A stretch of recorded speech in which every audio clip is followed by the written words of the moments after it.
श्री स्वामी समर्थ शास्त्रामध्ये अशा काही गोष्टी सांगितल्या आहेत की ज्यांचा तुमच्या जीवनावर खूप प्रभाव पडतो। घरातील वडीलधाऱ्यांकडून तुम्ही अनेकदा काही नियमांचं पालन करण्याबद्दल ऐकलं असेल, ज्यामध्ये केस धुण्याचेही काही नियम आहेत। असं म्हटलं जातं की काही विशिष्ट दिवशी केस धुवू नयेत, अन्यथा तुमचं आर्थिक नुकसान होऊ शकतं। त्यापैकीच एक दिवस म्हणजे गुरुवार आहे। जर तुम्ही गुरुवारच्या दिवशी केस धुतले तर तुम्हाला आर्थिक नुकसान आणि अनेक प्रकारचे नुकसान होऊ शकते। विशेषतः विवाहित स्त्रियांनी हा नियम पाळावा।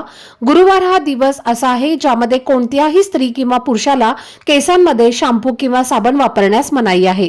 या दिवशी केस धुण्यामुळे वैवाहिक जीवनामध्ये अडचणी येऊ शकतात, पतीशी मतभेद होऊ शकतात आणि पैशाचे नुकसान होऊ शकतं। कोणत्याही महिलेच्या कुंडलीतील गुरुग्रह हा पती आणि मुलाचा कारक असतो असं मानलं जातं। जर तुम्ही या दिवशी केस धुतले तर तुमच्या पतीशी मतभेद तुमचे होऊ शकतात आणि तुमच्या मुलांच्या आरोग्यावरही याचा परिणाम होऊ शकतो। गुरुग्रह हा तुमचा कमजोर होऊन त्याचे दुष्परिणाम तुम्हाला भोगावे लागू नयेत, यासाठी विवाहित महिलांनी गुरुवारच्या दिवशी आपले केस धुवू नयेत। श्री स्वामी समर्थ।